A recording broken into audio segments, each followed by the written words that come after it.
Greetings, everyone, and welcome to Flywheel. I'm your host, DeFi Dave, here with Capital K. We are here to cover everything Frax, DeFi, and everything in between. If you want to know what's going on in the world on chain, you've come to the right place. This is Flywheel. We're here to help you harness it and all its power and all its potential. Thank you for joining us. And this week we have on the Sommelier guys. We have on Zaki, the co-founder. We have on Sun, who's the co-founder of 7Cs. And also we have the yield god himself, Stephan, the calculator guy.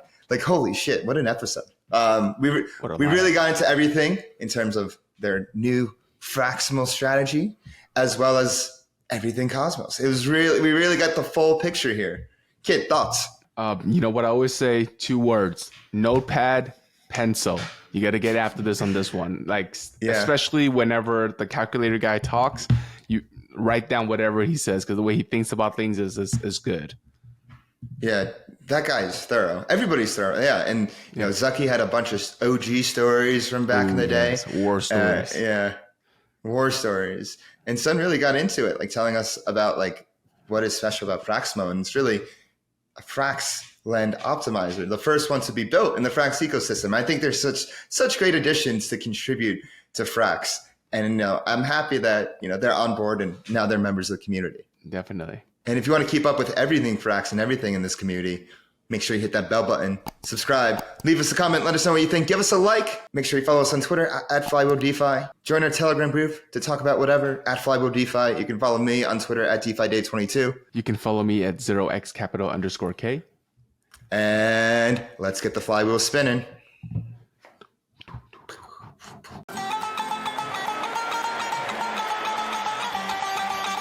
दिल परदेसी नू तैनू नितजार होना पै जाऊगा नाल रंजेटे जोगी दे तैनू जोगण होना पै जाऊगा इश्क दे अलियां जख्मां दे खुद हंस के मुंह सी लांगी जे यार मेरा मैनू जहर दे मैं गट गट करके P Langi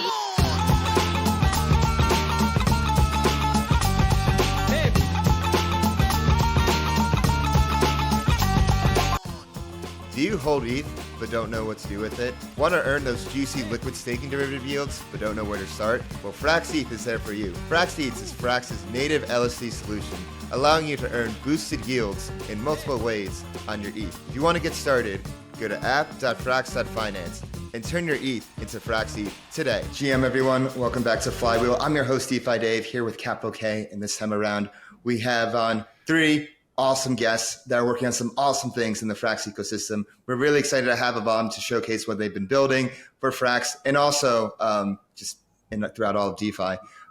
So let's get to it. We have Stephan, founder of DeFi Dojo. We have Zaki, founder of Sommelier, and Sun, founder of 7Cs. Thank you guys for joining. Thanks for having us. All right, let's get right into it. Stephan, can you go over and let's start with you. What's your background and how'd you get into DeFi? Sure. So I am the founder of the DeFi Dojo. Background comes from making all of these different spreadsheet tools for different DeFi opportunities. Then I built a community. Now I am co-founder of Define Logic Labs, which is a data science firm, much like 7Cs, working with other protocols and helping optimize vaults. Got into DeFi the same way a lot of people did. I was a Safe Moon maxi, Doge maxi. I'm kidding. Started in crypto 2017 with Ethereum. Got into it, out of it, and then Same. really Class big. Of 2017, 2019. When COVID hit, everything was shut down. So, what better was there to do than to just spend every waking hour in DeFi? And it was a huge blessing. What's it like building a community from the ground up? Because you have a really big one, honestly. 10,000, 11,000 members in the dojo, and then I don't really Twitter and YouTube are not really communities. I love my Twitter and YouTube followers, but the dojo is totally where it's at. It was totally accidental. I was making videos to explain how the calculators, the spreadsheets that I use work, because they're kind of confusing.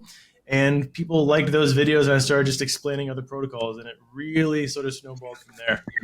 The community, technically, don't judge me for this, started off as an Ohm Telegram group, like the Olympus DAO, Solid. Because they didn't have one. And then they were like, hey, you can't do this. We do have one. And so we just converted it into our own thing. Eventually it turned into a Discord. And then that really, really blew up. That's awesome. All great things happen organically like that. You don't really plan for that. They just happen.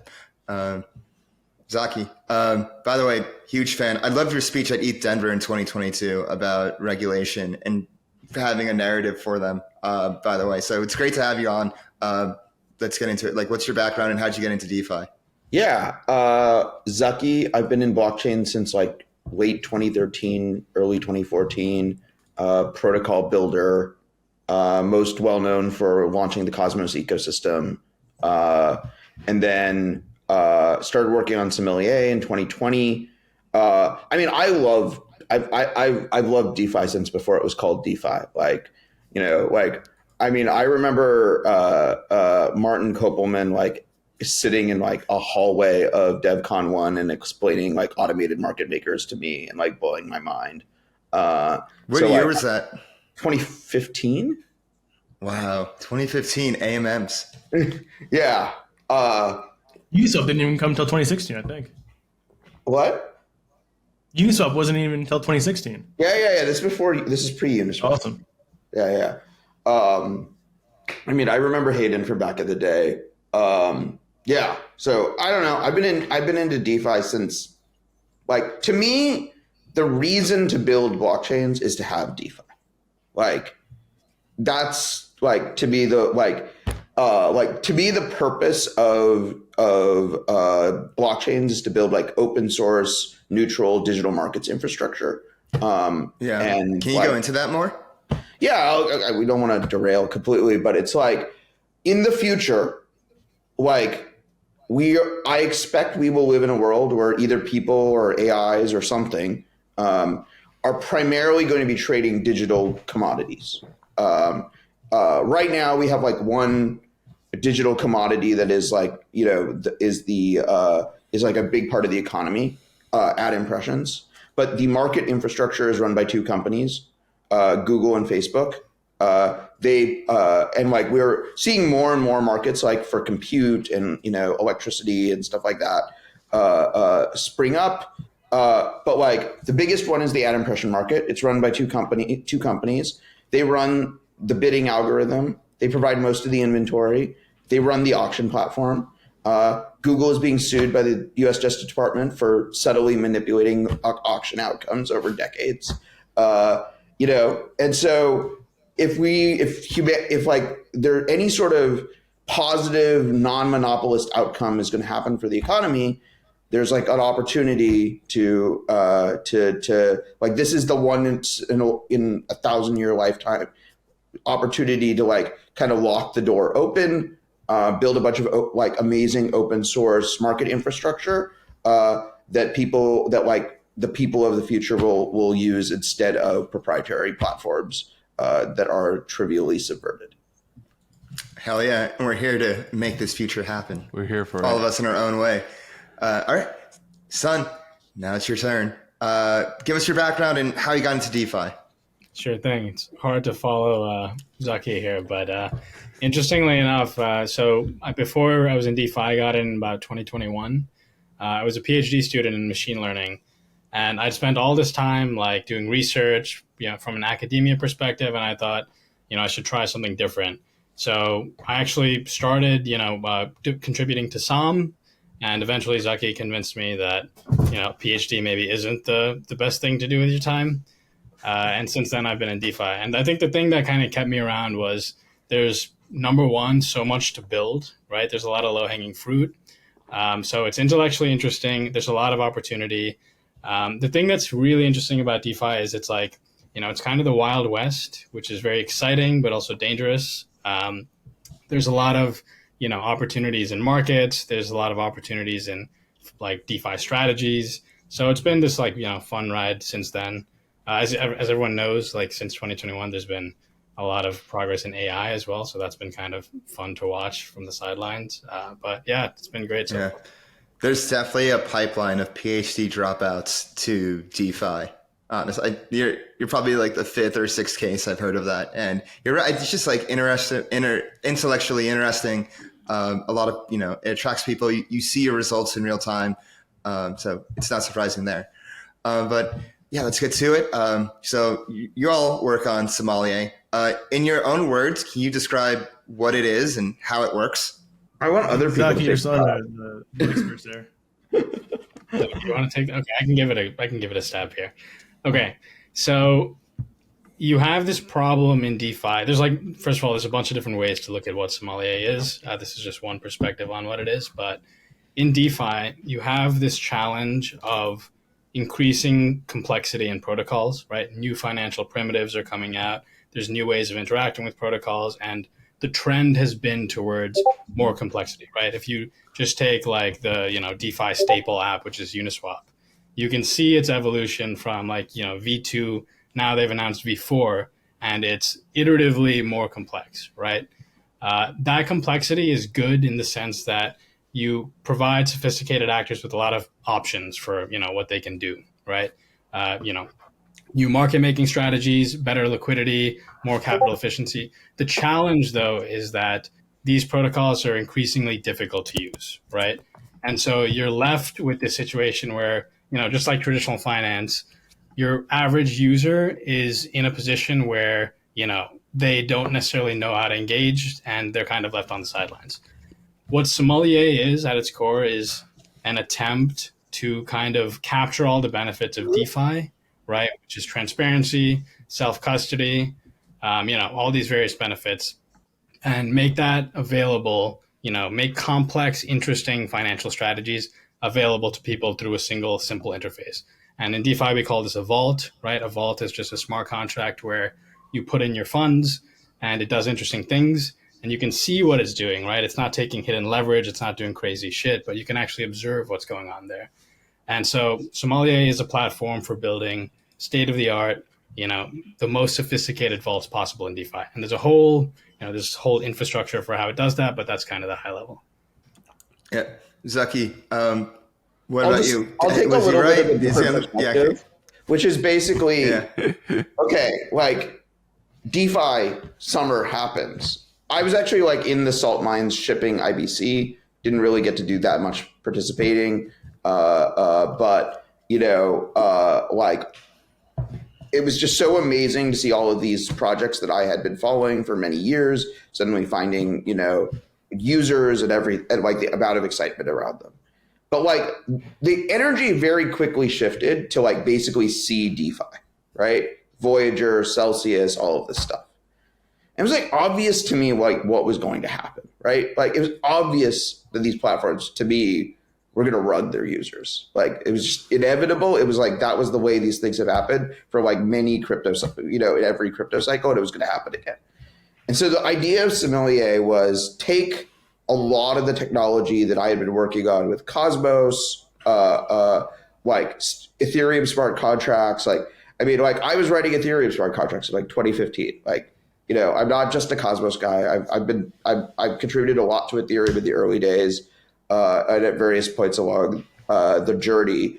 And my point of view has always been, what if we could use all of this tech to deliver the user experience of DeFi, which is you put your money into a system, it earns for you, it gets good results, but how do you build a set of checks and balances into the system that make it so no one can rug? Not just transparency, but actually multiple points of control where there are competing incentives and people the strategists can't rug the user. Yeah. What's the word I'm looking for? How do you see Cosmos and Ethereum complement each other? Because you see, even you worked on both early, and you said, you're in the salt mines launching IBC. So how do you see them building with each other in the future? I think the biggest thing you're gonna see is more and more of fusion of Ethereum and Cosmos to the point where they aren't really distinguishable from each other in any meaningful way. I think I think it is funny kind of where the Cosmos community comes from things. It's where the Ethereum community comes from things. They're we think these things are separate, but all of the things that I think are really exciting are actually So like, DYDX just launched their Cosmos network testnet. And like, you do everything on it with MetaMask. Like, and there's no real mechanism by which a user is going to be able to meaningfully tell the difference, hopefully, between their like Ethereum L2 on Starkware today and like this distributed system. But you're going to get a much more decentralized, much more robust system with no single points of failure, where the order book teleports around the world every couple of seconds, using Cosmos tech. But from a user experience point of view, it's the same thing. Like,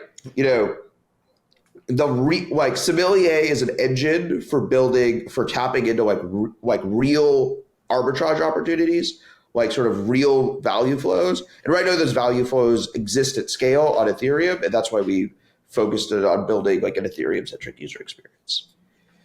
Just to like add to that real quick. So a lot of people don't know that Sommelier is actually a Cosmos chain, and that chain is powering these Ethereum vaults. I really do wonder like how much of our depositors are actually aware of this like complex Cosmos system that's like behind the scenes. It's pretty interesting. Yeah, that is interesting. Yeah, I've heard of it's Sommelier. No. How do I pronounce it? Sommelier? Just call it Som. Som. Yeah. So I'm just calling it Som. Okay, Som. Stephen, could you describe Som in your own words? Yeah, absolutely. So from a strategist perspective, what it allows me to do is, coming into this, we were talking to a bunch of different protocols because we had a lot of strategies. I mean, like all I do all day is look at strategies in DeFi. It's I would say it's nauseating, but I actually love it. It's just fun. It's just like getting paid to do math. So greatest job I could ever have. But I didn't know how to get these strategies out or to do anything aside from just have a community with strategies. So we were talking to a bunch of protocols, and we stumbled upon Sommelier, or Som. I'll use the shortened form.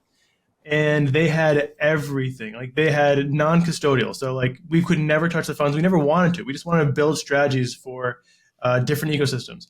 And they had adaptable strategies. So not only could we have a strategy in there, but if the strategy no longer became the best strategy for that asset class, it could adapt to a different strategy, and the user would never change vaults. That was like mind-blowingly cool tech from my perspective as a strategist. And it could take like bets on specific narratives. It had its own governance mechanism to like protect user depositors. When Sun first described the security system to me, I was like, I don't know what half these words mean, but I'm so impressed by everything you just said. And then I had to like go with my partner and like have them give me another debrief. So for me, from a strategist perspective, what it allows me to do is something that no other place could allow, which is having dynamic, non-custodial, and very secure strategies hosted on-chain as a vault. And those vault tokens also might have some composability in the future, and I love composability as a strategist. So that's from my perspective what Sommelier is. Got it. Super cool. And Stephen, let's jump back with you. As in my mind now, you're Stephen the strategist. SS alliteration right there. So what led? Let's not use SS. No, let's use S squared. S squared. So, what kind of led you then from creating all these strategies in Vault all the way to Frax? And obviously, we'll get to the Frax product shortly. But what do you think about absolutely. Frax So, as this? Yeah, big on Frax for a while. Frax is just like this really, really cool decentralized stablecoin. So when we talk about stablecoins, like most people, maybe they're using like USDT, maybe they're using USDC. But we've seen some of the problems with USDC in the very recent future. Maybe USDT has had its DPEG issues, but Sun, not this Sun, always comes in to save the day there. Frax is an actual decentralized stablecoin.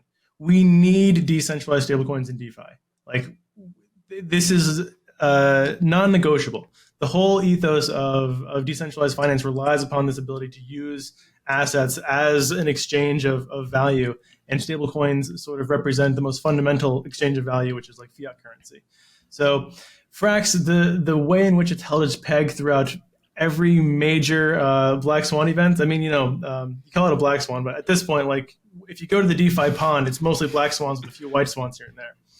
You maybe get a flamingo, but like the way that Frax has held its peg, the only time its peg was really affected was when USDC was affected. But even then, like DAI, the largest decentralized stablecoin, was equally affected.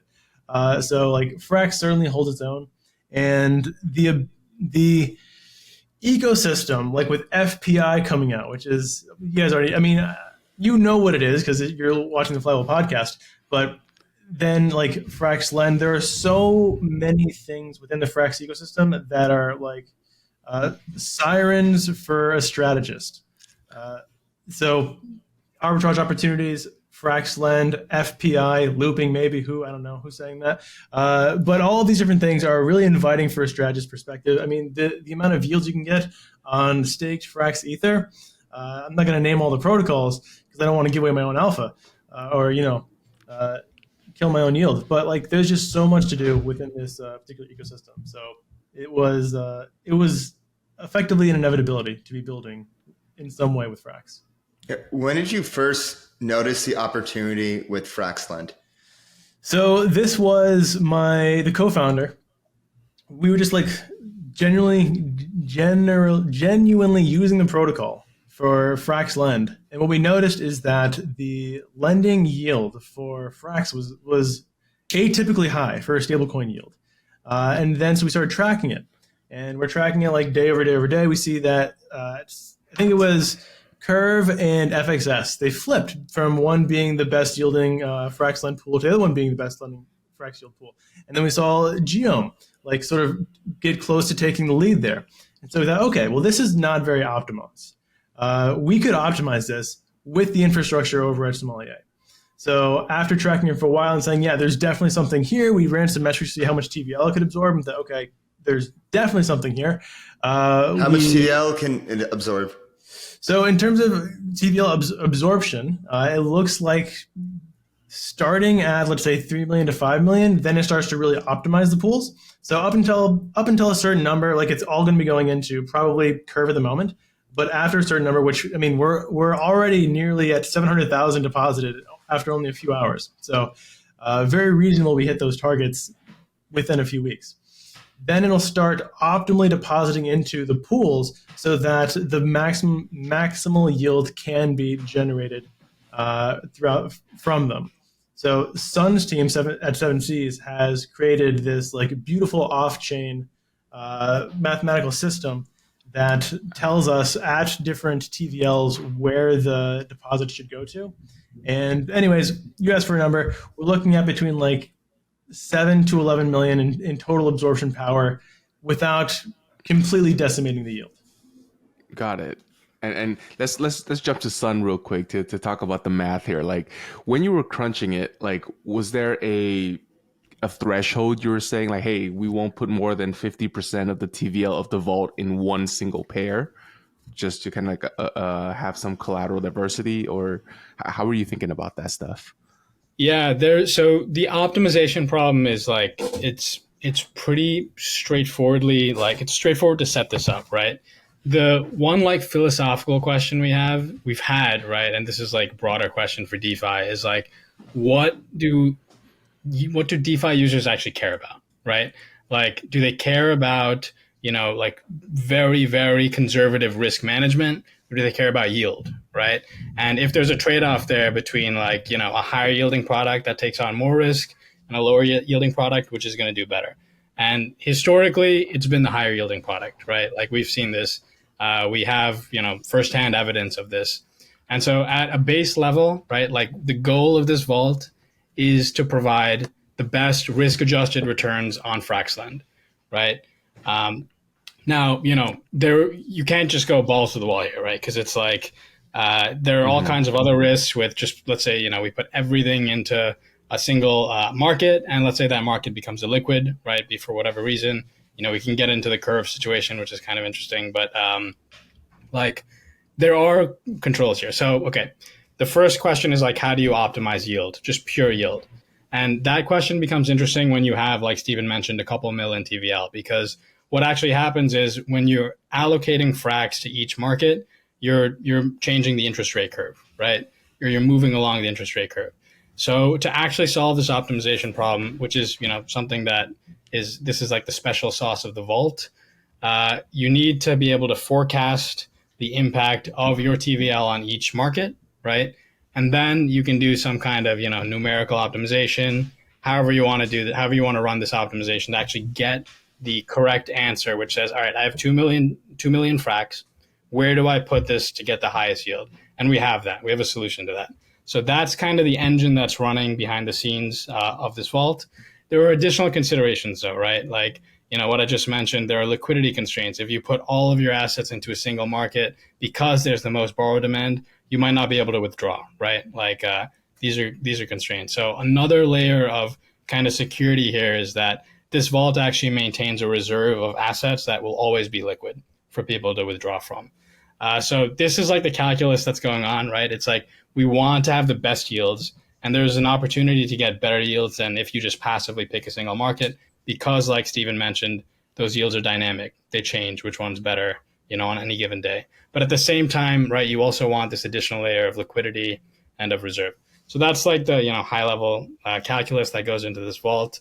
I think it's pretty cool. Like, there's a lot of reasons we're excited about this. One is the math, but it's also like definitely our first foray into like targeting a specific community and ecosystem to like try to help improve that ecosystem with the tech that is available at Sommelier.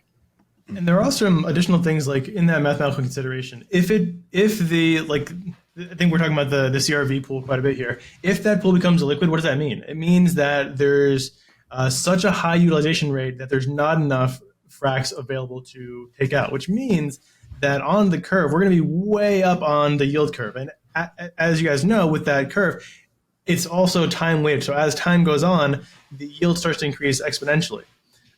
We believe that this will incentivize other depositors, not just Fraximal depositors, but depositors who like Frax, when they see a 27% yield on Frax one day, then they see like a 54% yield the next day.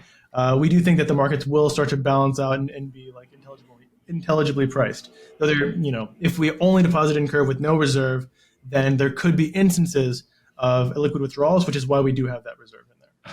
You have faith in the rationality of the market. We do. Well, we have faith in relative rationality of the market. Relative rationality. It's important to have that profit nuance. maxis. The profit Yeah. maxis. That's right. will come in and do their job.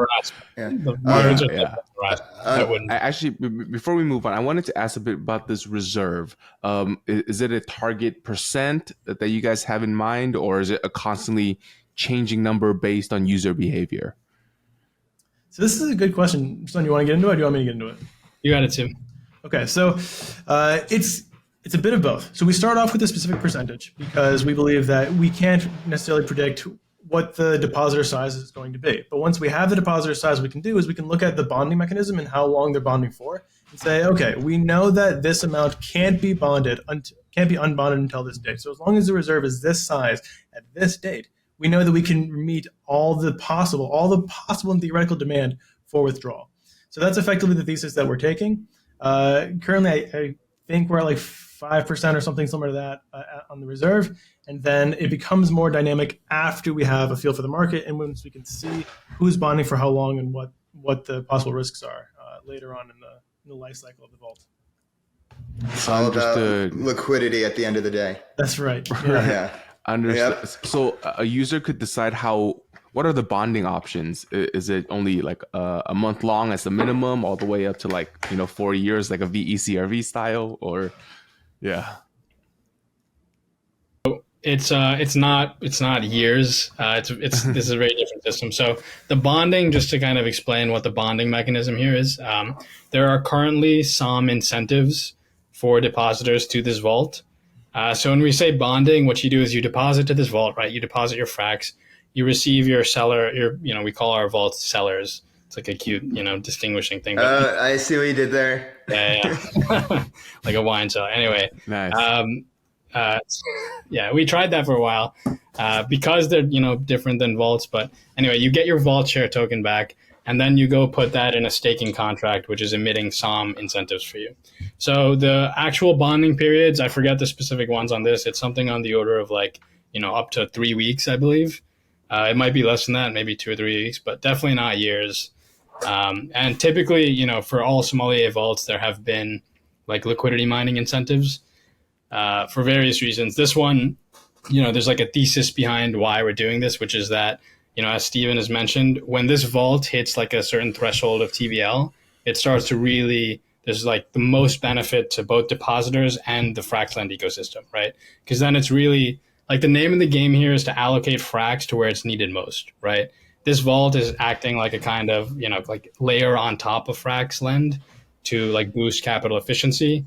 And all of those benefits emerge after, a certain amount of TVL. So the goal with these incentives for this vault is to try to get people to come in early and get us to that point where there's like, all kinds of positive externalities. I just wanted to quickly Zaki.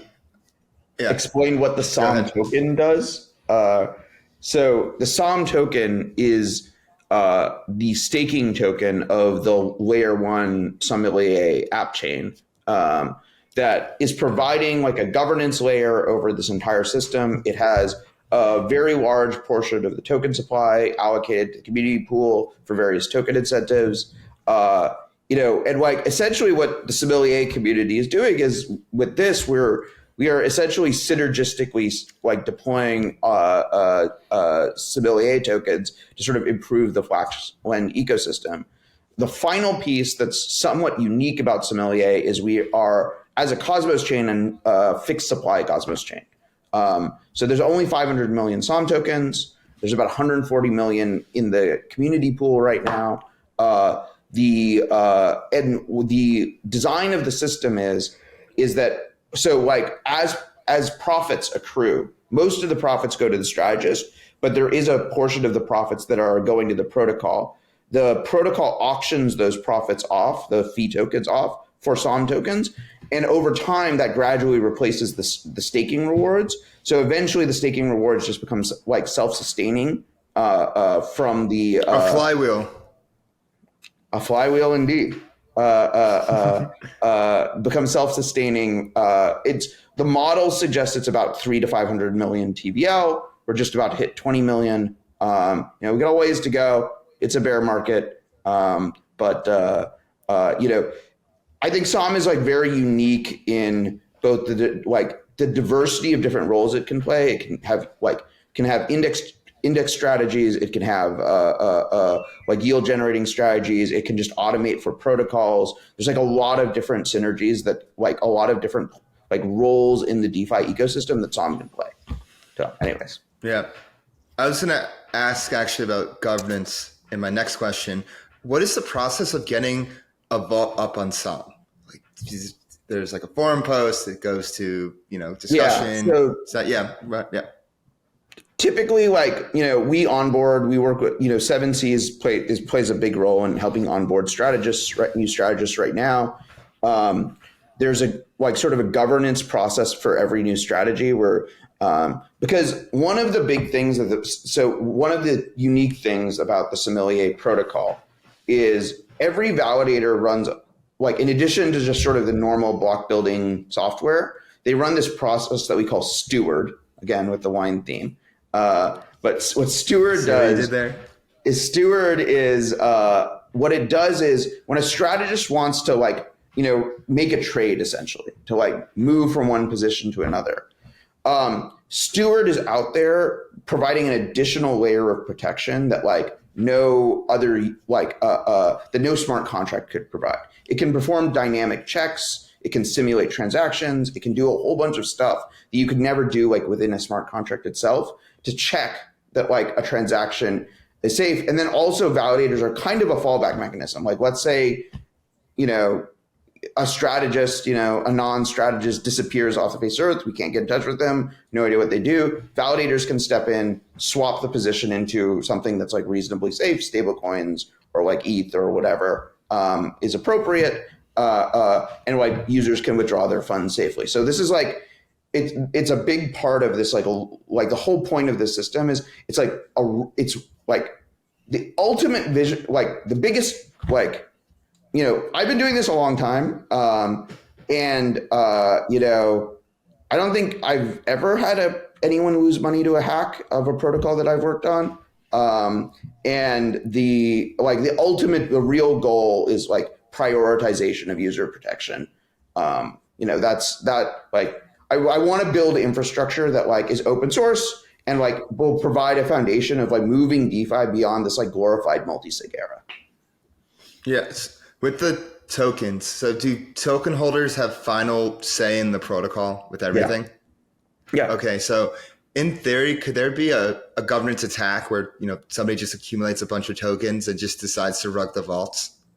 They wouldn't be able to rug the vaults, which is because there are one of the big things that we've done is there's a whole bunch of the protections there's like a whole nother layer of protection that lives in the smart contract layer that is mostly immutable. Like there's no upgrade keys, there's nothing like that, and like where there's a couple of upgradable pieces where a 407 multisig has the authority to do stuff, but usually it requires the multisig and the protocol governance to like work together. You'd have to like and so it's a team effort.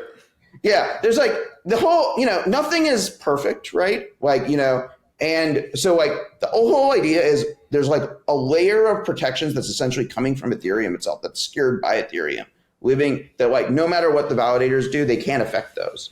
Then there's a whole bunch of layers of protection that the validators do. Then there's like our maintenance multi-sig. Then there's the strategist.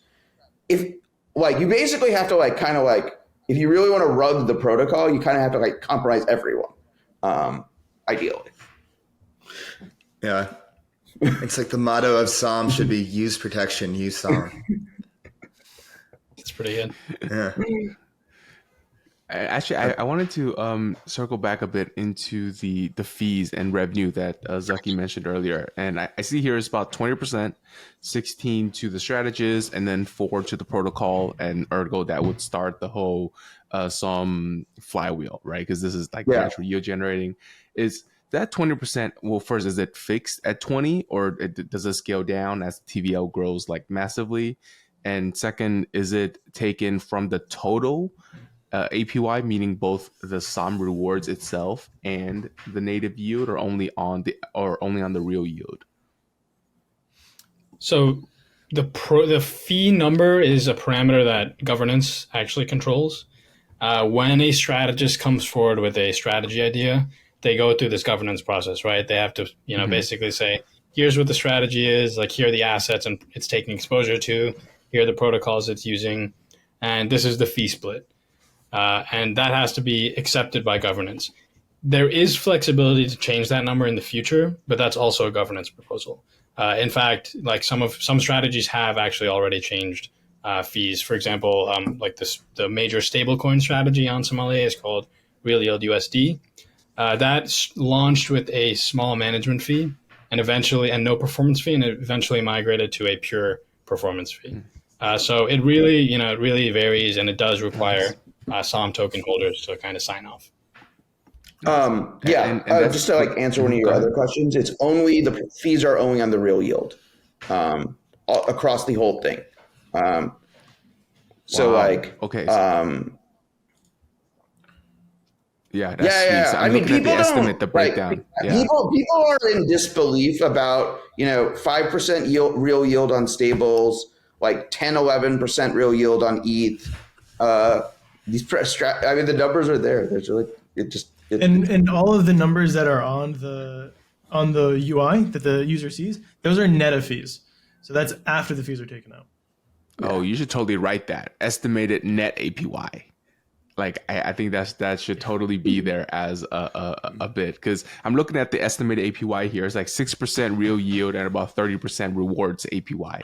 So you're telling me you're only going to charge 20% on the 6%, and I get to keep the full 30 in my non-custodial wallet? Wow. That's exactly correct. Yes. Wow. Okay, that totally needs to be advertised. Because I was just thinking, I was like, wait, so if you get 20% back, you basically get a 20% discount on all token emissions because this effectively comes back to you. That's awesome. We're not getting any of the token emissions. God. And last question, who decides how much token emission goes into this vault? Is that also in governance? Yeah. One of the it's actually cool. Like we're the only Cosmos chain that can do this. We could actually have a vote on the Cosmos chain to grant Ethereum smart contract, a portion of the tokens from the community pool. Oh, that's super interesting. It's like a gauge system, like CRV's gauge system, effectively. Okay. I honestly, I mean, if I, just like this little random digression, but I've been thinking a lot about it, is it's like, the tokenomics that like are built into the Cosmos SDK were very much designed for Atom. And they're not as flexible as like what you see the experimentation with like gauges and stuff like that on Ethereum. I think that's like one of the weaknesses of the Cosmos ecosystem right now. But something that could have changed. I think about that for Somm a lot. What will it take to change it? The tricky piece is that we built the staking system for Somm to be like, or for Cosmos back in the day to be like hyper scalable. Especially in like the Terra era days, like they had, millions of stakers. Cosmos Hub has about 600,000 staking wallets right now. The Terra days had millions of stakers. The system was designed to be very efficient, to be able to do distribution at that very large scale. The actual algorithm and the way the code's written out is really complicated. As a result, it's very intimidating to try and make, tweaks to it. And I've been trying to think about ways of refactoring that code to make it so that people could be more flexible with their tokenomics in the ecosystem. But yeah, I'm curious, are there other projects on Cosmos that you find interesting? Are there other projects on Cosmos that I find interesting? Like other Cosmos chains, like any? Yeah, I find them all interesting. I mean, all of them. Most of them have something interesting going on, to be honest. I mean, like one of the biggest changes that, is really happened in like the last like month or two is that like there wasn't a lot to do on Cosmos for a long time. It was like buy tokens, stake them, get involved in governance drama, complain about that that's apparently what our ecosystem does. And it was kind of sad. We're starting to see like a lot of new different kinds of apps launch. Stable coins, money markets that don't look anything like the money markets that exist on Ethereum. There's this thing called there's this thing called calculated finance that just launched on Osmosis, where you can like program in a strategy for like swapping in and out of a pool, against an AMM pool. It's like so you can do time T-wapping in and out. You can do DCA. You can like program all of that in a smart contract. It just does it for you. I think the next Osmosis upgrade is actually like Osmosis is basically like a DEX protocol from 2020, but like the next upgrade is like a leapfrog into the future where like a lot of the ideas that you see in like Uni v4 are like in that DEX design. So that seems really super cool to me. IST vaults where you can, which is another, which is a stable coin on Cosmos, just launched their like CDP style vaults. There's a lot going on in Cosmos in general. And there's a lot now that, there's a lot to come. And like the DYDX testnet going live is just like super exciting to me. That's probably, it's like DYDX's Cosmos chain is the most complicated Cosmos chain I've ever seen. Yeah, I was going to ask, would Somm deploy strategies on Cosmos chains as well? Right now we are EVM only. This is like a very controversial thing. I think it is continuously getting more and more interesting to start working on Sommelier having products on Cosmos. But like the biggest opportunities in DeFi right now are mostly around like the staking and liquid staking ecosystem on Ethereum and like some of the stablecoin ecosystems on Ethereum. These represent like kind of the 900-pound gorilla of real yield opportunities. And like it's like the cash flows are just like are orders of magnitude larger than what's available in Cosmos right now. For now. For now.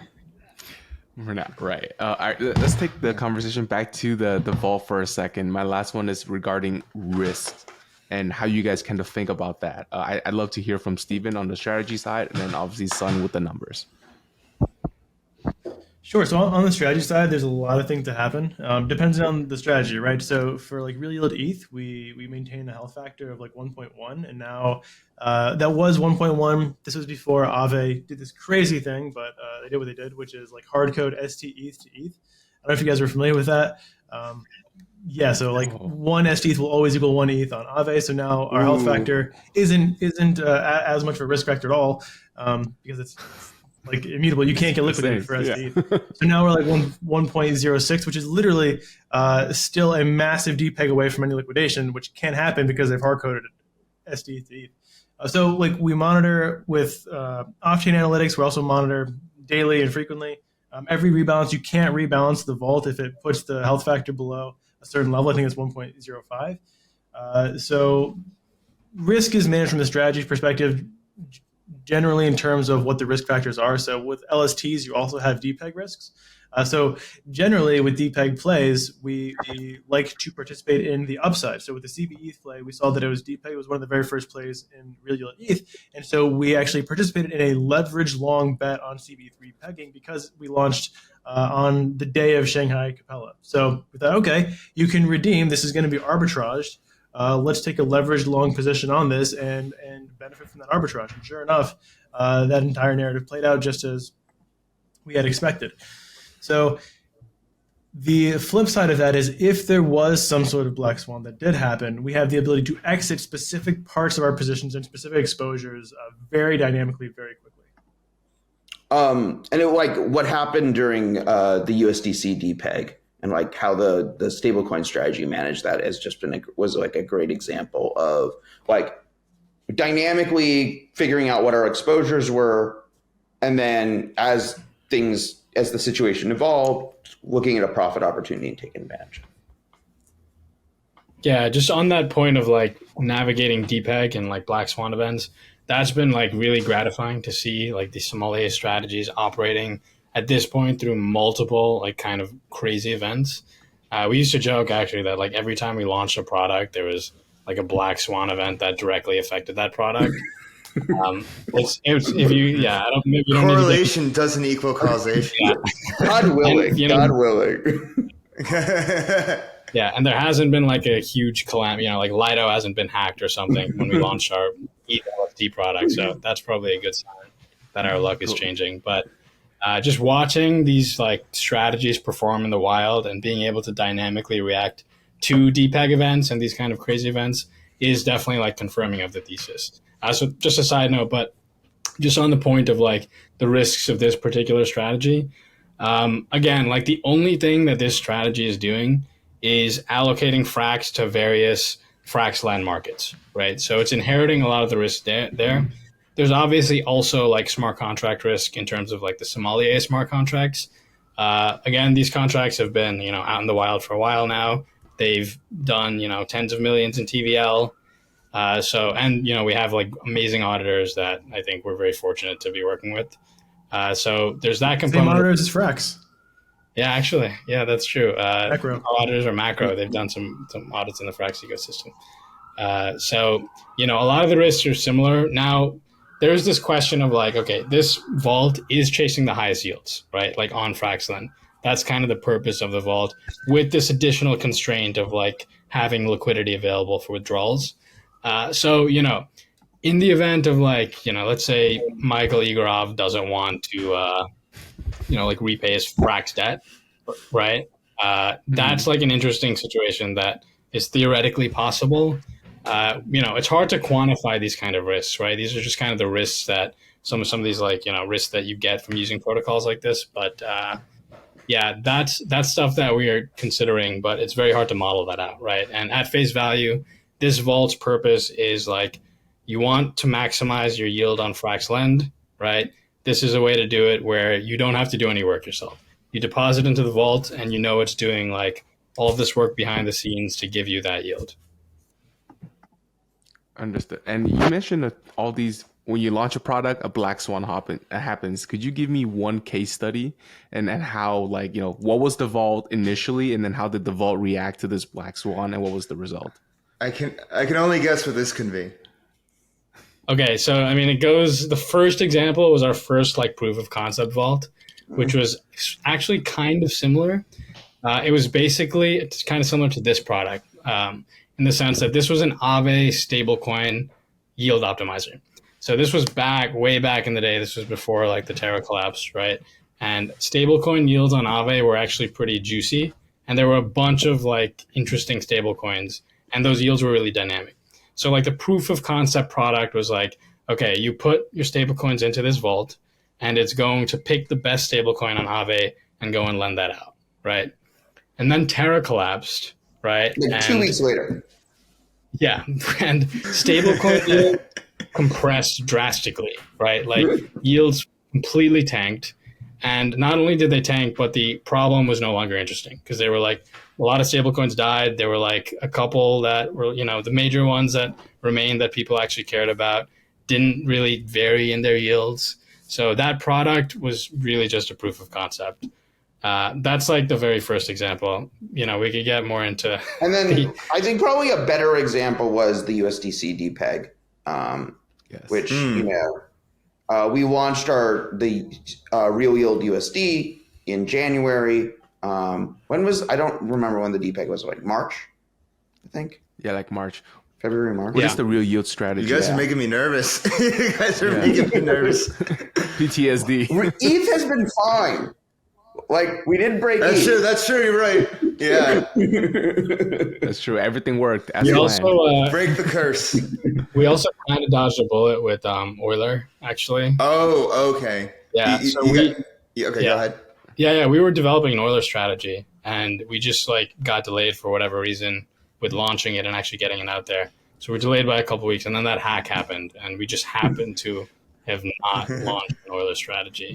Some may call that fate. Yeah. Nice. Let's go So, back to the yeah, real it's yield been, that Zaki was talking. Yeah. So real yield USD. So, you know, what our like standard procedure is like, you know, Sun's team monitors centralized exchanges, curve pools, like a bunch of other things for signs of, you know, market turbulence. So in response, our standard procedure was, okay, the market's turbulent. We're going to just take whatever we've got out of any like UniV3 exposure, put it in the lending pools. You know, for a while, the lending pools went completely illiquid, which was unexpected from our point of view. That was pretty wild, and you know, it was like compound utilization. But you know, we earned like, you know, APYs were crazy high during that weekend, so that was good. And then when it was clear that, you know, I don't know, it took the market. Like, I work with Circle on, you know, issuing USDC on Cosmos. I talk to them like all the time. You know, like I'm like, yeah, this thing is going to be fine. And so, you know, we're able to like sort of buy the discount USDC and like into the repeg and profit off of that as well. Oh, wait. So you're in communication with Circle. Oh, so what's their exact Cosmos strategy? So there's a generic asset issuance chain called Noble that we spun up. There is like $500 of USDC issued on it right now. But we all saw it somewhere. Yeah, we're in the final stages of integrating USDC natively. You know, DYDX is an extremely large user of USDC. And like that's been a huge forcing function to actually like figure this whole thing out. Like it was funny. It was like you know, like last year I saw Antonio at FTX Bahamas. You know, joy. And I heard a rumor that you're building a Cosmos chain, and he's like, "What do you need help with?" And I'm like, "What do you need help with?" He's like, "Zaki, help me figure out USDC." You know, a year later, there's like a new company, a new blockchain like all of that stuff. We've been really we've like. I joke, like, you know, like the stuff Cosmos has done for DYDX included firing the entire consensus engine team because they weren't able to deliver to get DYDX done, and starting a new company to like host USDC on Cosmos. We're literally building from scratch. Yeah, we really like boiled the ocean for this product. Ecosystem support right there. You know, no ecosystem fund would do that for you. But actually, Zaki, I just want to go to the real yield USD product. Is you took USDC, USDT, put that into a Uni V3 position, earned real yield. Yeah, so when the DPEG happened, you guys pulled it, and then you dropped it into, say, Aave or Compound to still earn some yield. Yeah, actually quite a lot of yield, it turned out. And just to like harp on that. Because like Michael actually like borrowed basically like all of the USDT that could be found and was like buying USDC at the bottom. Yeah, there was some crazy long. So just like harp on that point a bit, pulling out liquidity at the right time when a DPEG is happening is like key, right? Because the way Uniswap dynamics work is that you're left with the like less valuable asset when you're quoting, right? So if you just don't do anything and USDT DPEGs, that you're going to have 100% USDT. So that ability, just to like bring this back to, you know, how this is relevant to the Frax Vault, the ability to like assess the market with more than just what a smart contract can read on chain is essential, right? You can look at things like flows on centralized exchanges. You can look at Twitter sentiment, right? News. All of this is like, you know, another perspective for what SOM is. It's a way of taking off-chain computation and bringing that on-chain in a decentralized way, right? So being able to ingest all the types of data that like centralized funds and trading firms can do and make trading decisions that then get executed on-chain. And this is like, you know, the Fraxlend optimizer, the Fraximal is what we call it, benefits from all these things, right? Because we can do things like look at Twitter sentiment. We can assess these kind of like weird idiosyncratic risks that you can't observe on chain. You like need to know the story or the narrative behind it, right? And this is a benefit that all Sommelier Vaults actually have.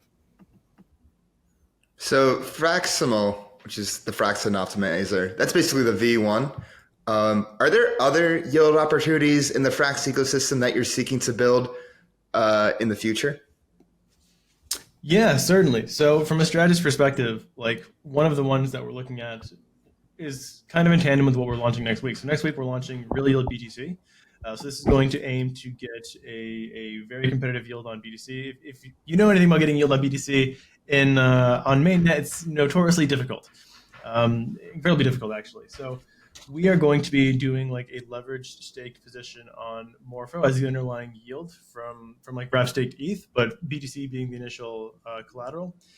Now we also are going to look into doing something with Fraxlend because the lending rates are so good on Fraxlend for BTC. So if you take wrap BTC on Fraxlend and then borrow against it, the borrow rate is something like 0.27% APR on the Frax borrowed, which is just phenomenal. So if we take that and then put it into a Fraxlend type algorithm or Fraxlend type system or Fraximal type system, you can end up generating a gross return of around 5 to 6%. So that's 5 to 6% on BTC, on the denomination of BTC. So that's one strategy that we're currently looking at. Stephen, a heads up, your mic's a little weird. It's going like in and out, like soft and then loud again. So like, oh no. Yeah, just a heads up. Okay, right. Sorry about that. Yeah, let's rock. All right, awesome. Yeah, so there's that strategy. Then there's also the FPI loop, which we're still looking into. We do need a little bit more historical data here, but effectively this is a very, very straightforward loop. If you anticipate inflation to continue at a higher rate than the current borrow rate, which is like, again, less than 0.5%, then you can leverage effectively inflation. And anyone who has maybe a bearish outlook on the US dollar might want to have a leverage position on inflation, which is completely and entirely possible and automatable through SOM plus Frax integration. I'll add one more strategy idea to that, which is so so far Sommelier's two most successful strategies are real yield ETH and real yield USD. ETH is just it's like, maximize ETH yield, real ETH yield by, LPing, leverage staking, whatever you can do. USD is a similar thing, except it's just LPing. We can imagine something like real yield Frax, right? Which not only is, maybe we'll take positions in this Fraxlend vault, but could also do things like LPing Frax across all the various AMMs that exist out there. The kind of reasoning that we didn't launch with that first and we went with this Fraxlend product first is that this was like, a very clear opportunity for a protocol, like an ecosystem that we could directly benefit. So, that's like the motivation there, but there's obviously a ton we could do with Frax. And hey, we're open to ideas as well. And then additionally, there's a basket full of FrxETH or FrxETH opportunities out there as well. True. Yeah, it's plenty of those. Another question, still in the Frax ecosystem. We've all heard news about Fraxchain, Frax wanting to launch a roll-up. But in theory, they could launch a Cosmos Frax chain. What would the case, if you could, talk to the Frax team, what would be your case for Frax to launch a Cosmos app chain instead? So one of the narratives that I think is coming, like there are people who are working on this today, which is eigenlayer secured Cosmos chains. So like ETH validator secured Cosmos chains. I think that may also become like a big thing. And like the difference between the difference between like, as a practical matter, like I'm not like anti the like optimism stack, the ZK, like ZK Labs. I forget what they're calling it, hyper something stack.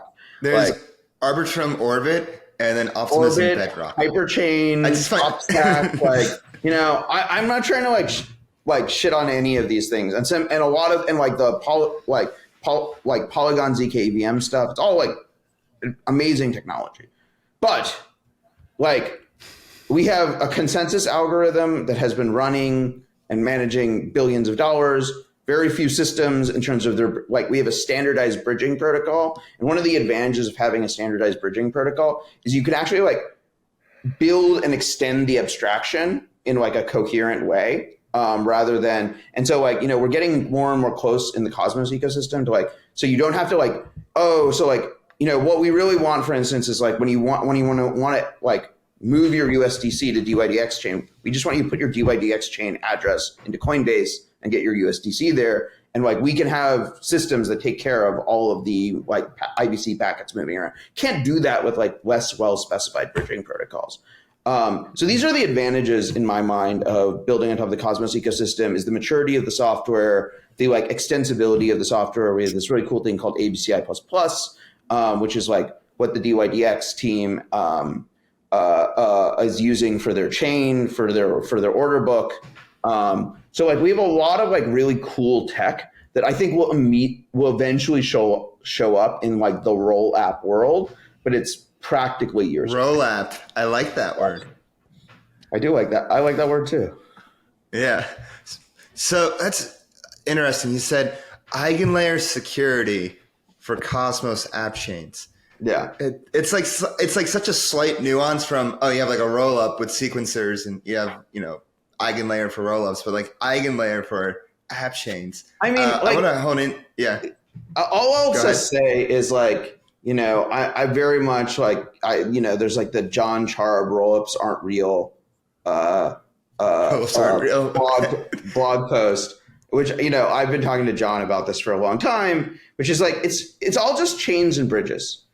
Like that's at the end of the day, there's no such thing as an L1. There's no such thing as an L2. There's just chains and bridges, and there's assets that are natively issued on one chain, like and they're stable coins. Like the Somm token is the L1 for the Somm token, and Ethereum is its L2, and for Frax Ethereum is the L1, and like we don't bridge, and instead we like do message passing to manage it on ETH.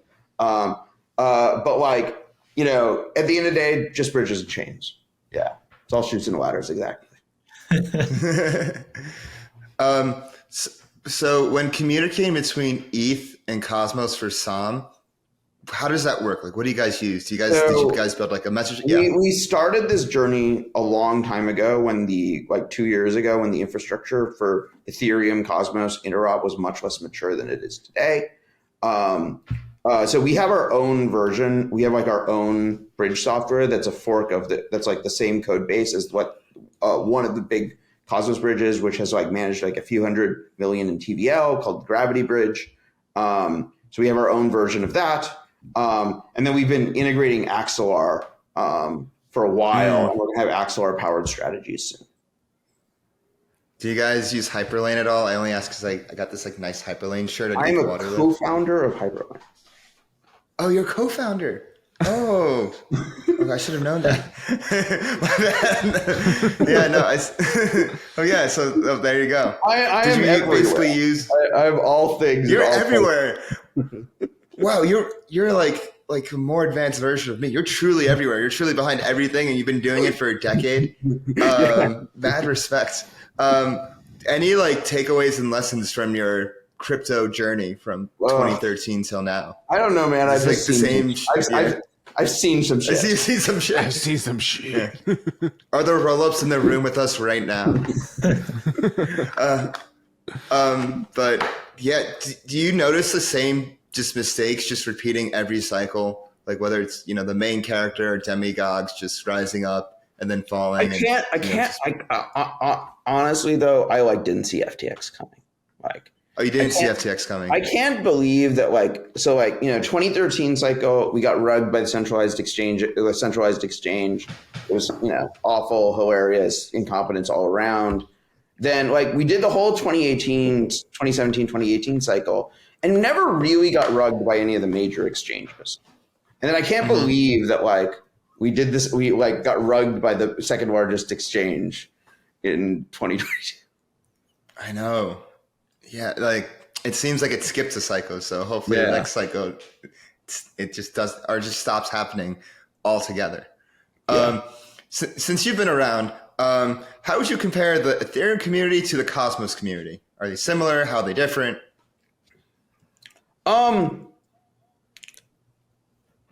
Honestly, I think the honest answer to this question is in the last year, the Cosmos community has been very stagnant. It's basically been Cosmos community has mostly been wandering around as the survivors of the Terra apocalypse. Is basically, and I would say we are mostly we're in the process of reemerging from the bunker and trying to see what the world is right now. Things have been bad, Cosmos land. I mean, there's no there's no real walking around it. You can't mince words. Yeah, it's things have been real bad. I'm very I think this is a very exciting period though, because it's it is kind of the moment when things, if they're going to turn around right now. So it's an exciting time to be in the ecosystem. I also just think,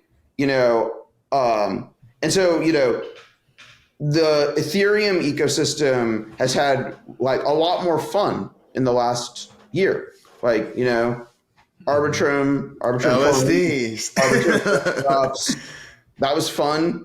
The L2 era has generally been fun. You had Pepe. And then the amazing feat of transitioning to proof of stake is the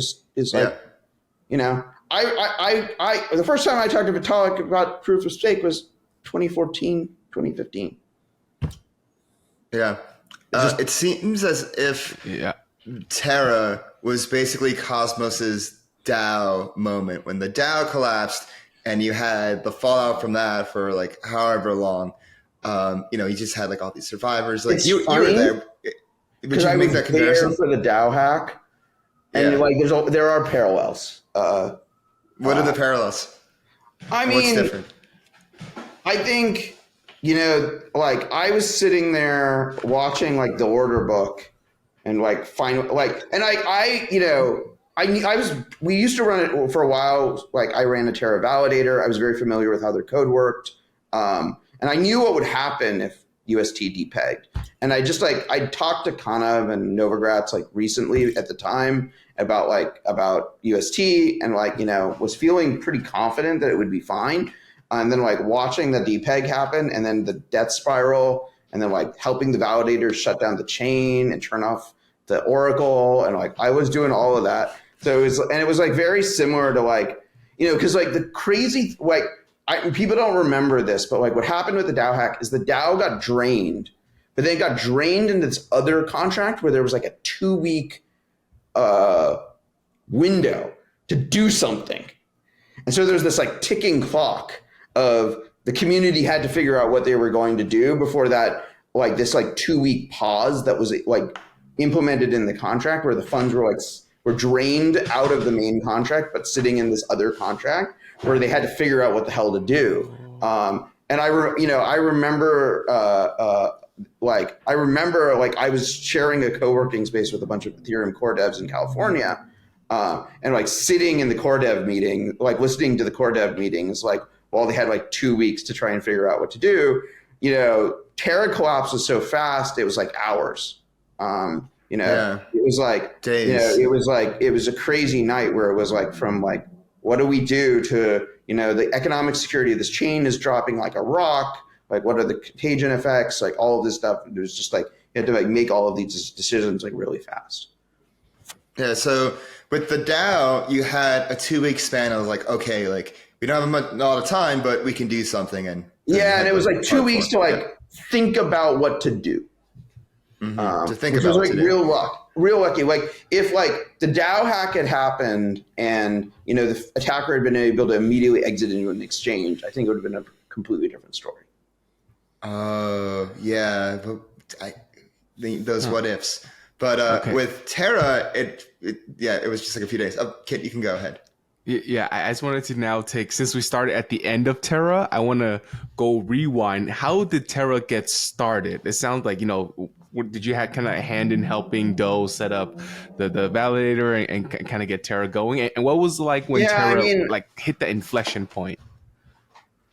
Well, Terra, so the story of Terra was they made the decision early on to use the Cosmos SDK. They were still pitching themselves as the chai retail solution. But then they went out and raised a bunch of money to pivot into DeFi. And initially they weren't connected to IBC at all. So I did this thing. This is what when I said I was in the salt mines in 2020, this is what I was doing in 2020. This thing that we called the Stargate upgrade, which then Layer Zero stole the name. But anyways, so it was Stargate upgrade. The Stargate upgrade was this massive, very substantial change to the way Cosmos worked, that enabled IBC. And Doe was why do I need to do this? How is this going to help me? I don't really care. But then Osmosis launched, and Doe got excited about Osmosis. And so when Terra connected to Osmosis, that was a transformative moment for there were 2 transformative moments in 2021. First was Osmosis launching itself and bringing the real first DeFi app chain, DeFi experience to Cosmos, first farming experience to Cosmos, all of this stuff. And then when Terra connected, it was it was very much a transformative moment because there's just huge billions of dollars of liquidity flowed through IBC. It's crazy. It was very bizarre, to me, a protocol that I had drawn on a whiteboard in 2016 was in 2021 and 2022, just moving billions of dollars every day. Which one did you build in 2016? IBC. Was it IBC? Oh, okay. Wow, that must have been such a great feeling. Wow, it's working. I see it live in action. I've seen some shit. Yeah.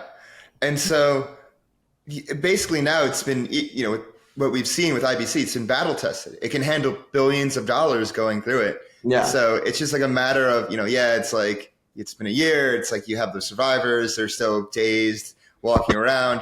But, it's fertile soil for something to come up. Yeah. And lots of cool stuff is launching. Yeah. What is your what are you most excited about that's launching on Cosmos?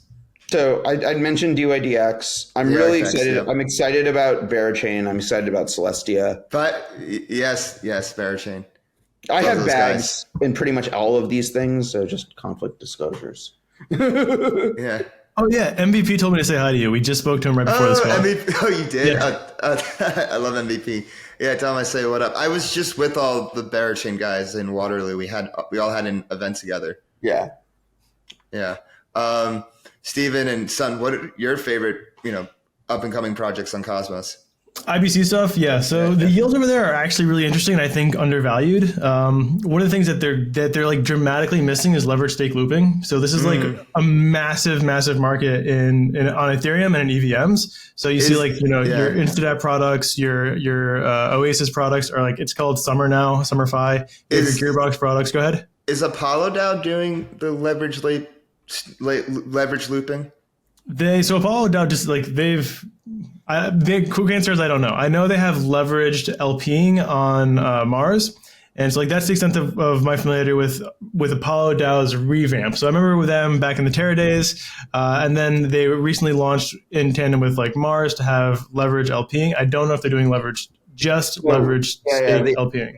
The other thing that is happening in the Cosmos like leverage staking world is so I've been working on this thing called the liquid staking module for Cosmos for about a year. It's going to go live with Atom in a couple of months.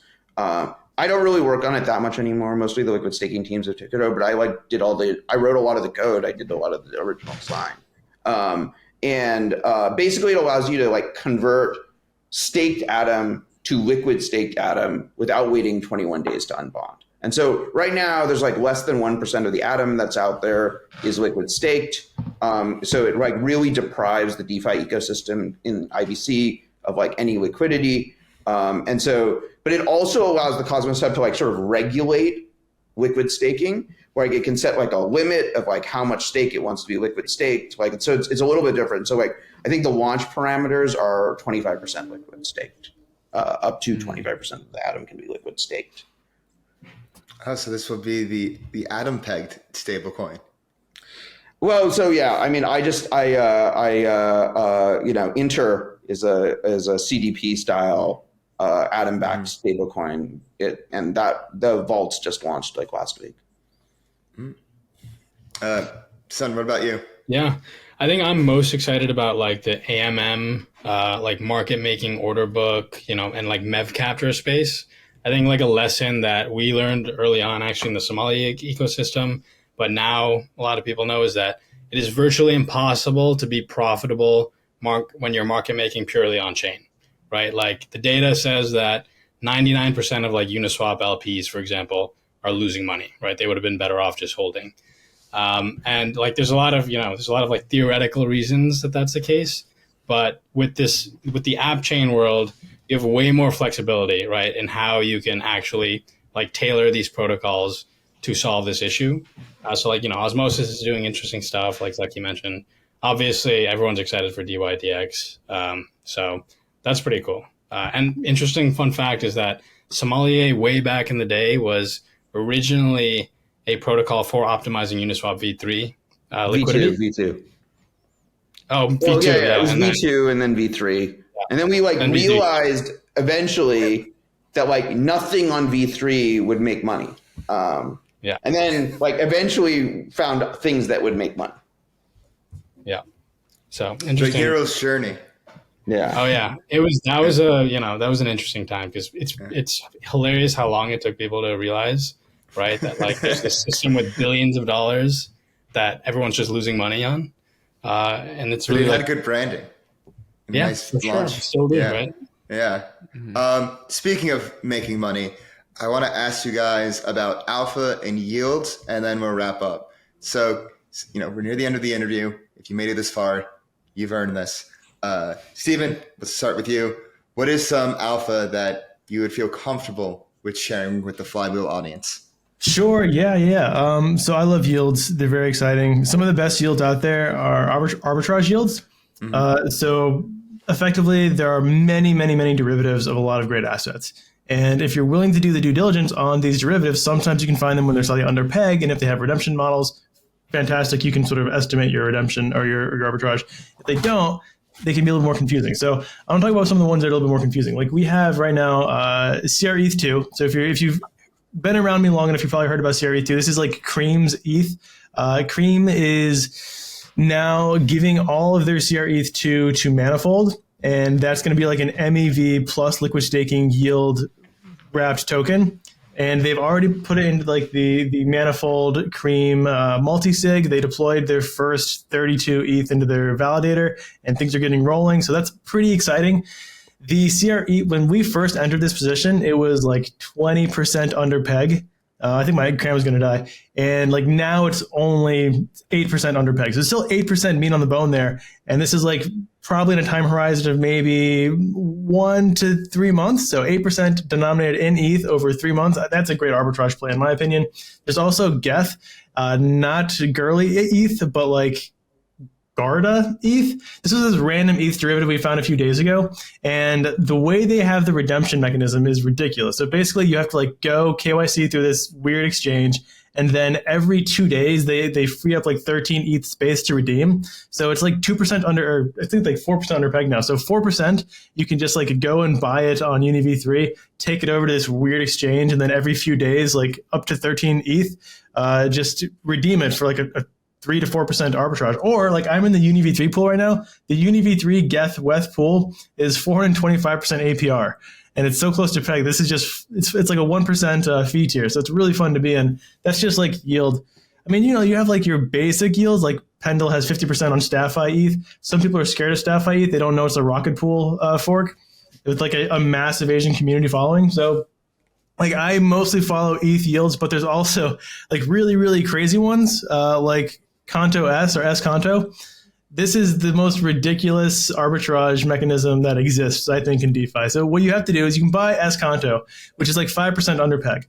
And the way you redeem it is open up a Discord ticket on the Sconto Discord, and you have to talk to the mods about, or the team about having them redeem it for you through the multi-sig. And they'll do it. And it takes 21 days to do it. But like the yield there is ridiculous if you annualize 5% every 21 days. But it's like the stupidest, most ridiculous arbitrage mechanism that I've seen in DeFi yet. Those are a few things. Yeah. I'm That's always just the tip of the iceberg right there. Oh, there's so many other yields out there, but I don't want to take up too much time. I'm always in awe of Steven's like knowledge of the most obscure DeFi protocols. It's absurd. He literally knows everything about what's going on in DeFi. That's why he has the DeFi dojo. Exactly. The dojo is real. That's why. I'll give some more I'll give some higher level alpha here, which is that so we kind of talked about earlier. Are these markets rational? And the answer is very clearly no, like empirically no, right? Like DeFi markets are extremely inefficient and extremely irrational. And if you just look for markets overreacting, which seems to happen like on a weekly basis, for example, very recently it was like in response to like the BlackRock's ETF filing, right? Like you can see opportunities that are very like, it's essentially arbitrage, right? This actually, like the USD Sommelier Vault actually benefited from this when, the whole issue there was that Circle had exposure to Silicon Valley Bank, right? Let's say, I don't remember the actual number, but let's say like 8% of Circle's backing assets were in that bank. The market was pricing it as if those were worth zero.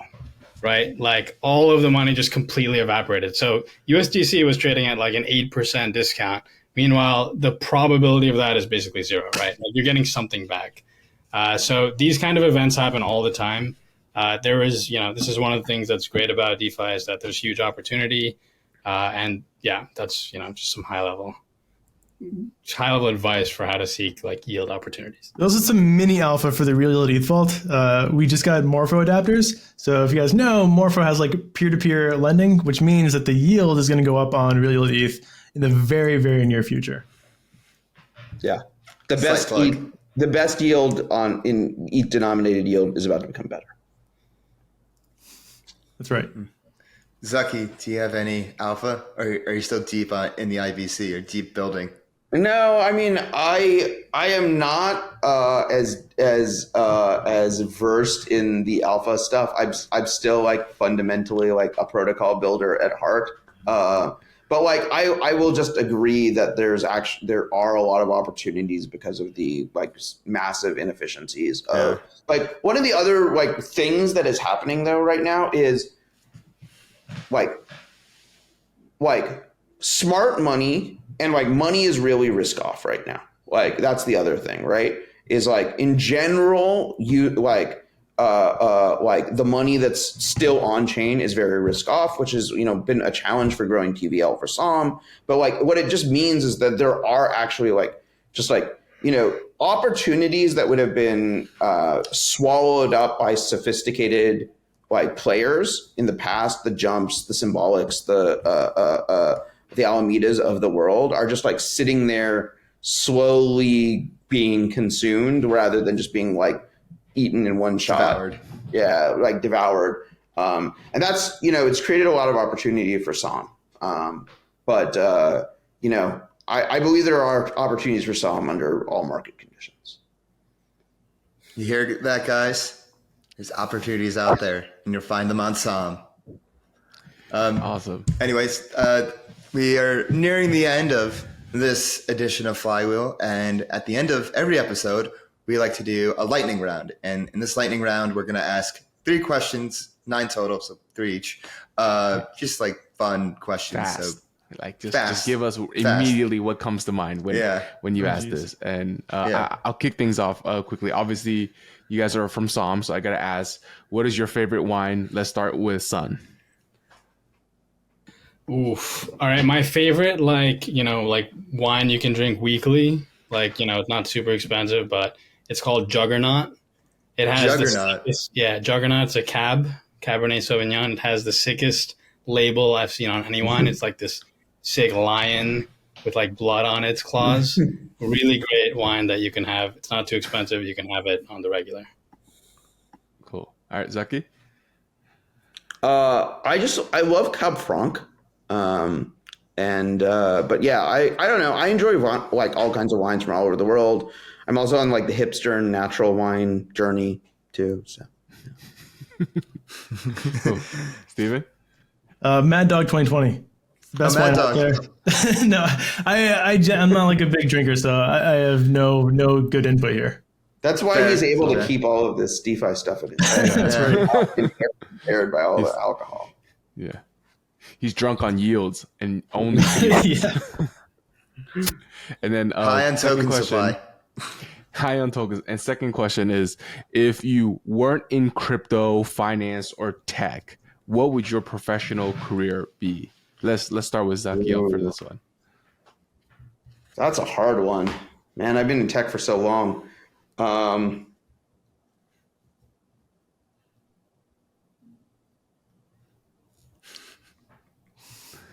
Lightning round, Zaki. Farmer. You got to go with your instinct. Yeah. A real farmer. Farmer. Like animals and plants. Stephan, I actually can't imagine you doing anything else than what you do now. Before this, I was a philosophy teacher. I love that job. I'd probably be doing that too. Yeah. I was a philosophy minor in college. That's awesome. I took so many extracurricular philosophy classes that they gave me a major in it. They're like, you have a major now. I was like, oh, cool. Where'd you go to school? Some random small school in North Carolina. Okay, nice. Son, go ahead. I mean, philosophy sounds pretty good. I was going to say law, just because similar. Yeah. Is law tech? I don't know. Yeah, okay, yeah, law, that counts. philosophy, yeah. Or like I would be like a surfer, Nice. Yeah. And then last question. We'll start with Stephan. Who would you recommend to come on Flywheel next? Oh, geez. Some people have you.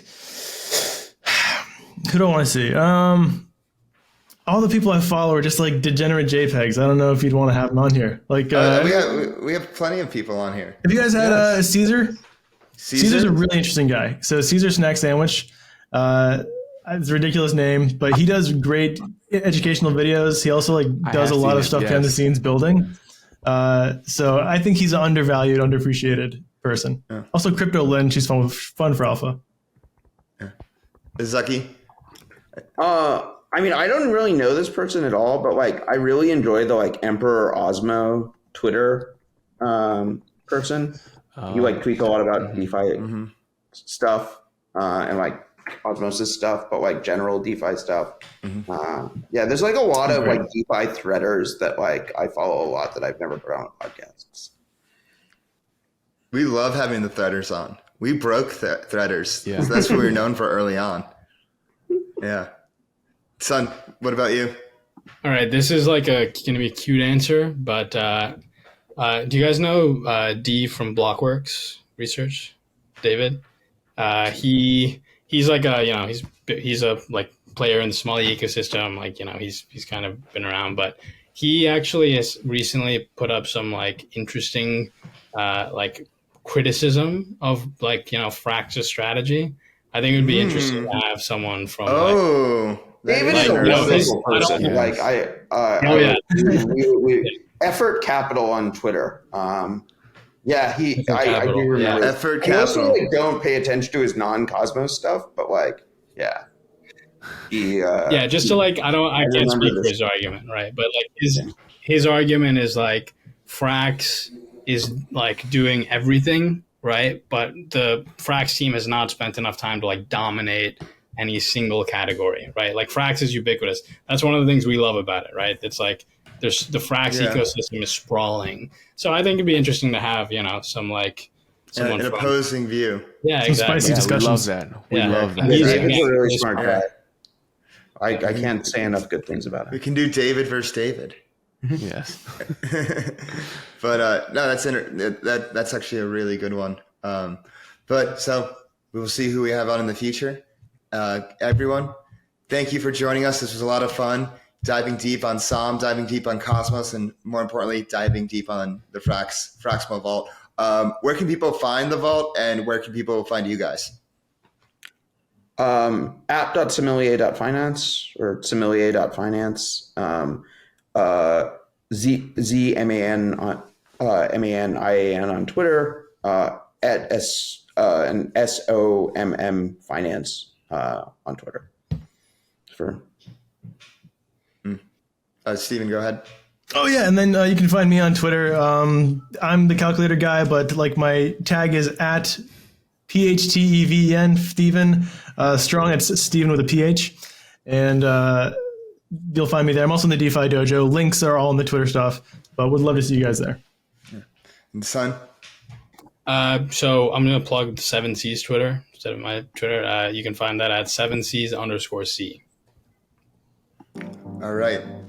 Thanks everyone for joining. Boys. Hope thank to have you all on again soon. Thanks for having us, guys. Thanks for having us. It's been a blast. Yeah. Thanks. Greetings, everyone. Welcome to the postgame. I'm your host, DeFi Dave, here with Capital K, and this time we are capping off a phenomenal episode with the Somm team. Sommelier. I think it's Sommelier. I think I finally said it right after all this fucking time. Yes, Sommelier. But this was a great podcast. We were actually talking, just before we rolled this about, it was really diverse. It had something for everyone in this podcast. You had, for like the yield heads, you were talking about like, like the intricacies and like the strategies, this and that. Right. And then you just had Stephen, who's just an encyclopedia of strategy, just go off. And then for me, like me and Zaki were vibing on, like what's Cosmos like what's going on there, what's kind of your experience. And Zaki, like he kind of has this like Godfather-esque kind of thing. He's like handle a little bit of everything. He's just like, I've seen some shit. And he's just like, I've had it, and I think it's like, it says a lot that out of like, Zaki could be working on anything. And out of all the things, he's working on Sommelier. Right. I mean, clearly that guy's awesome. And I love how kind of balanced their team is. Right. You have obviously, Zaki, someone who's kind of been through it and kind of recognizes all the potential pitfalls and all the challenges, how to overcome them. Then you have like the strategist, Stephen, to kind of really shake things up, like the calculator guy, right? Like he really just knows where to sniff out that yield. It's like, those truffle pigs. You just find the truffles. And then you have Son, who's he's a truffle pig. PhD. Yeah, he's a yield. Yeah, like ex-PhD gigabrain to help you crunch the math and figure out what the risk parameters are. And I think it was really important to ask about risk because all these yield aggregators, you want to maximize yield, right? You want to maximize yield, and that's kind of your focus. But maximizing yields is also synonymously saying increasing risk, right? So I wish I got to dive into this one tidbit was like the idle capital, right? This reserve capital, this 5% or 10% that they're just keeping idle, that is going to be a drag on yields. Like, is there a way for them to address that? Like, is there like a side pocket where you could put that into, like, say, the Frax BP pool just to earn like 2% on it? Like, it's something, right? And obviously, you could pull the Frax BP at any time, so there's no quote liquidity risk per se. You know, I was wondering if there's anything like that. I wish I got to ask that. Save it for next time, or hey, maybe you could just like message them after. You know what I found really interesting? Stephan was a philosophy professor. And then he became a yield guy, the calculator guy. Usually, you know, word cells like myself who studied philosophy, we don't like numbers. I hate numbers. I really don't. So it's like, I mean, I'm cool with numbers. But like, it's just, it's interesting. Like his path went from like philosophy to yield. Yeah. For sure. I mean, he's also so recognizable, right? I didn't know that he was the that beard guy. Yeah. That beard was like God tier, dude. That beard made your mustache look like, you know, child's play. Honestly, I shaved that mustache at the perfect time then because I can't compete against that beard. Dude, iconic. And I also really liked how like Zaki was able to give us origin stories almost of like both the Cosmos chain and also what it was like in the early day of ETH.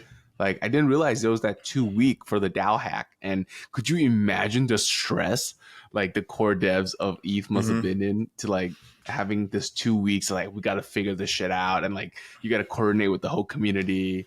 And then on the other hand, he sees it happening kind of like in parallel again with the whole Luna Terra implosion. He's like, that is impacting. He's like again. He's like, I wonder why he's so tired. Some shit.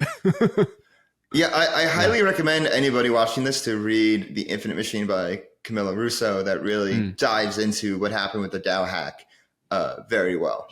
What was like that 2 week span, like what went down, the coordination that had to happen. If you want to dig deeper more into what happened, I highly recommend The Infinite Machine. Yeah. Yeah, I'm just trying to recall any other parts in the pods that I really loved. Especially who stayed till the end. Like Stephan just ratted off like 3 very solid yield strategies. As you said, kid, get your notepad, write it down. I'm like, I haven't even heard of these fucking coins before. And he's just dude, the ARB opportunity with the Discord ticket was ridiculous. I'm like, I just open a ticket. Funny. S cancel. I think my favorite part of this interview was just talking to Zaki about what's going on Cosmos and his case on why Frax should be an app chain. And what really stuck out is at the end of the day, like there's no such thing as a roll up or a chain. They're all, you know, it's all just like all different chains and stuff. Right. And chains and bridges. Chains and bridges, chutes and ladders, chains and bridges. And how he said, imagine EigenLayer securing app chains. Like that kind of blew my mind because then you're still connected. You still have the security of ETH, which is something that the Frax team has like talked about, like wanting to have the security of ETH. And then you have your own chain, like, and you know, they talk about like a hybrid rollup. Maybe it would be better as a chain, like a hybrid chain. Yeah. I mean, I don't know. I feel like we've known that, right? We've had Shri Ram on talking, and if anybody has not listened to that pod, you got to go listen to that pod. I think Dave and I really shined on that pod. Self plug. But we definitely talked about that, and because Shri Ram had this one slide in his presentation like a while back where he literally put, you know, Avalanche's icon, Polygon's icon, I believe Cosmos' icon was also on there, and then all above the EigenLayer. So like that slide really stood out to me because it effectively says that you could pretty much nullify all of these alt L1s as native tokens and fuck all that, excuse my language, but you know, forget all that and just use ETH security. and you could still be on your Avalanche, you could still have your Cosmos, and still having ETH security. So I've always known that was coming, but I just never really think Frax would do that. But it does make swallowing the pill easier, right? If you were going to go on to Cosmos, use ETH security, it's going to make you swallow that pill easier. Be like, okay, I am a Cosmos chain, but I got ETH trust, you know? I'm so connected to ETH. I was going to say, like, you know, maybe Fraxchain could use something like Polaris, which is what Berachain is rolling out for EVM on Cosmos. I'd like to see that in the wild. It's just the thing is with like EVM on Cosmos, I mean, Canto has been fine. So like Canto has actually like rolled out like EVM on Cosmos pretty well. But like, you know, I feel like with like other EVM Cosmos chains, there's just like, there's always like something wrong, or there's like something wasn't working, this and that. So it's just like, you got to be like careful, but you know, Canto's still rushing along. And I'm trying to think of anything else in this interview really stuck out to you. And this is a fun one. I like learning about new things and exploring new chains. Yeah, definitely. One thing I thought was super sick. Som is a native Cosmos token, but then is being used as reward incentives on Ethereum chain. Like, that I thought was pretty cool. It really shows that, like, you know, they don't. There's not really a rivalry or like, you know, competition between Cosmos and Ethereum. Like, they actually work together in a positive sum manner. You know, which is like what we always talk about in the Frax community. A positive sum, like how can we work together to enlarge the pot and the pie for everyone? Yeah, agreed. Yeah, agreed. And if you want to keep with us on and that's it for this post game. If you want to keep with us on every episode, every post game, every pre-game, every Frax check, every This Week in Frax, and every Substack, go subscribe down below, and also subscribe, hit that bell button, leave us a comment, give us a like, let us know what you think. Follow us on Twitter at Flywheel DeFi. Join the conversation on Telegram at Flywheel DeFi. You can follow me on Twitter at DeFi Dave22. You can follow me at 0x_K. And we will see you next week. Peace. Everything said on this episode is not financial or tax advice. This channel is strictly for educational purposes and is not an investment advice or solicitation to buy or sell any assets or to make any financial decisions. This video is not tax advice whatsoever. Please talk to your accountant and do your own research.